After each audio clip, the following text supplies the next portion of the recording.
Here's a piano that came in last Friday, I think. So it's been here 5 days already, and it's coming in to get, let's put it this way, it's coming in to get ready for the next hopefully 60, 70 years, and let's see what we're going to do to it. What I have done, the only thing I've done so far is I parked a heater underneath here. Just a regular B-flat Kmart heater. And what I'm trying to do is dry it down a little bit. Let's see what it's at. It's at 36% about. I'm not doing anything radical to this. The room is only probably about 50% humidity right now, so it's not really dry in here. It's not really wet. It's at a really nice place. It's spring, but you know, the heat has still been coming on, and I have forced air heating in the shop. So normally in the winter it's fairly dry, but right now it's not terrible. Okay, so let's talk first. Mostly what it needs primarily right away is a pin block. These are 6/0 tuning pins. Where's my gauge? Here's the 5. Maybe they're 5s, I forget. The 5 doesn't really want to go on there, so there really isn't an option to put in oversized pins. This pin block is original to the piano. By all accounts, it looks original, untouched. There's nothing outwardly wrong with it. If there were 8/0 pins, you could probably string it again, but I don't know. Anyway, moving on. So what I want to assess first is the plate in the right spot, which is pretty simple to do. Here's a little gauge that I made. I put this, another rant is you guys who fix pianos, put something in the key bed. The key bed is not an oddly shaped bench. Don't use it for a bench.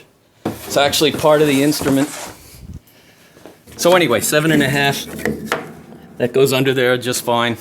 So the string height is what you would expect, 7.5 in the treble, 7 3/4 in the bass. So I'm not going to change the position of the plate up and down, which means I want to put the size pin block that was in there originally, and luckily I happen to have both size pin blocks that are normal on these pianos, 1.5, 1 3/8. So I don't have to even order a pin block, which is good. The other thing to check is what is the string length up here. So I have this little gauge. This should be 50. Checks out. That's important. I don't want to move the plate backwards or forwards, which would affect the string length. I've ordered a set of bass strings already, since they are the correct length in the bass. Also, I just ordered a stock set of bass strings. If it wasn't the same size, you could make a rubbing on here. These bass strings can be a little bit off, a couple millimeters off, and you wouldn't hear it. Unlike up here, you don't want this to be off due to how short these strings are. You want this spot on and then leave it there. All right, what else can we assess? The other thing is, so that's pretty much the plate. It's going back in where it came from. Now let's talk about the soundboard. The soundboard is original also. And the good news is, here is a rocker gauge that's flat on the bottom. And even after drying this piano out, the rocker gauge still rocks slightly. There's still a slight amount of bearing on this instrument, which if I can fit it on here. The bearing in the bass is good, and the bearing up here is good. Now, I'm going to add a little bearing in the middle here, if I can, just because it's good, but it could use a little more, and that's sort of a normal sort of thing to do on an instrument of this age, because the soundboard does shrink and expand, but over time it shrinks more than it expands. So I haven't looked yet, but probably underneath these plate supports, there's probably some dowels that I can lower it, or these here. So I'll probably put, if these aren't already lowered, that's an important distinction. You have to check that. If these are already lowered and there already aren't dowels here, then this amount of bearing will do. And why will it do? Because having talked to the customer and the technician, they like the sound of this piano. So that really takes a lot of pressure off me, because it means I don't have to change anything.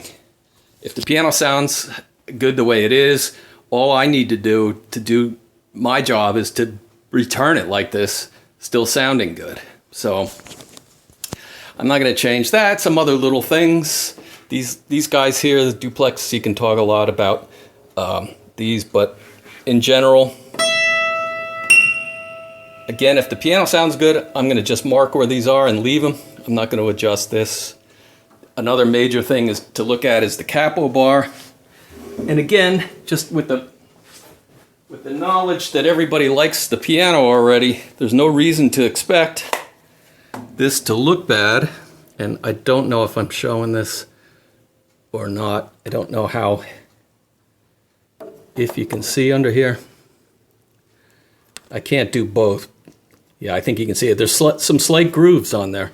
Overall, the shape, there's no hugely mangled areas, which sometimes there could be some, problem areas, but this looks like it's going to be a quick sort of buff up, just reshape it slightly and clean it up.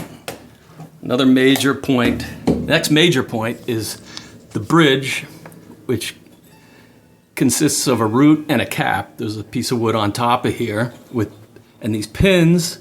If there were cracks coming out of these pins, and if the piano didn't sound right and there were buzzes and false notes, then you would start looking at these bridge pins and deciding whether you wanted to make a new bridge cap or whether you want to just try to repair the ones that are there.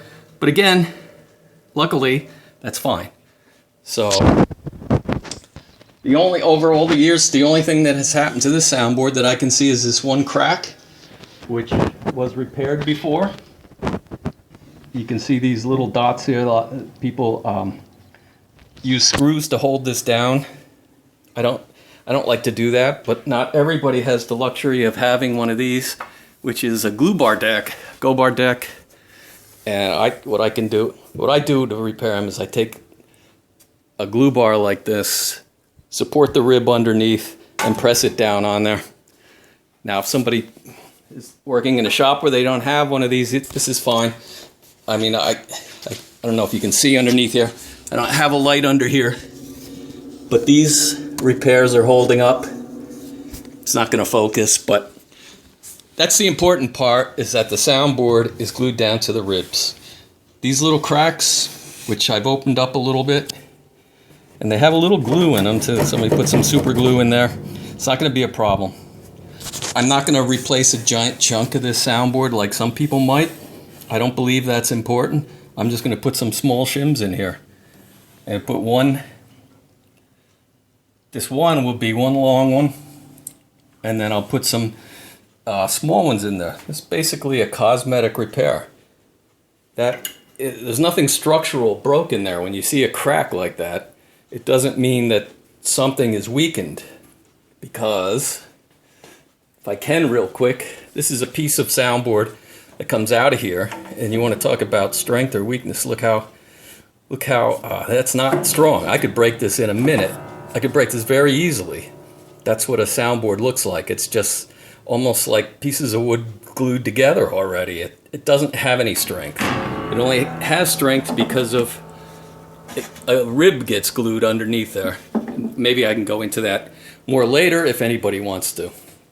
So basically, there's one other repair. These things separate a lot here. So this was glued down and a screw put in here. Again, I don't like the idea of screws, because over time wood is expanding and contracting. This could get loose. It could buzz, but as you can see the screw. So if it did have a problem, you could just tighten the screw or take it out later. And it's remained glued, so there's Really no problem. That's a fine repair. I mean, I may cover it up like the other ones. I may put a little cap of wood on top of there just so it doesn't look like a screw. So that's it. I mean, it's pretty straight ahead, and I should be getting started with this right away.